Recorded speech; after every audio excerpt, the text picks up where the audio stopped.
నందమూరి బాలకృష్ణ హోస్ట్గా నిర్వహిస్తున్నటువంటి unstoppable show ఎంతో సక్సెస్ఫుల్గా రన్ అవుతుంది. ఈ షోలో ప్రభాస్, మహేష్ బాబు, అల్లు అర్జున్ వంటి స్టార్ హీరోస్తో పాటు నారా చంద్రబాబు నాయుడు, పవన్ కళ్యాణ్ వంటి రాజకీయ నాయకులు వచ్చి ఈ షోలో సందడి చేశారు.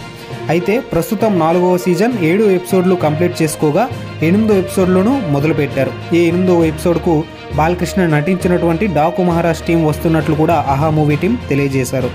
అయితే మూవీ ప్రమోషన్స్లో భాగంగా డైరెక్టర్ బాబీ కొల్లితో పాటు మ్యూజిక్ డైరెక్టర్ తమన్ మరియు నిర్మాత నాగవంశీ కూడా వస్తున్నట్టు ఆహా మూవీ టీం అయితే తెలియజేశారు.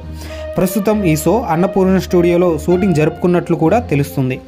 అయితే ఈ డాకు మహారాజ్కి దాదాపుగా 120 కోట్ల బడ్జెట్ అయితే పెట్టారు. మనం ఈ సంక్రాంతికి చూసుకున్నట్లయితే రామ్ చరణ్ గారి గేమ్ చేంజర్తో పాటు వెంకటేష్ గారి సంక్రాంతికి వస్తున్నాం. అలానే ఈ డాకు మహారాజ్ 3 మూవీస్ అయితే రన్ అవుతూ ఉంటాయి. అయితే ఈ కాంపిటీషన్లో డాకు మహారాజ్ మూవీ హిట్ అవ్వాలంటే దాదాపుగా 180 కోట్ల షేర్ అయితే కలెక్ట్ చేయాల్సిందే. అలానే ఈ మూవీలో విలన్గా బాబీ డియోల్ అయితే యాక్ట్ చేస్తూ ఉన్నారు. మరి బాబీ డియోల్ ఇంపాక్ట్ కూడా నార్త్లో ఎలా చూపెడుతుందో కలెక్షన్స్లో చూడాల్సిందే. మరి ఈ డాకు మహారాజ్ మూవీకి ఎన్ని కోట్ల కలెక్షన్స్ వస్తుందనుకుంటున్నారు కింద కామెంట్ సెక్షన్లో తెలియజేయండి.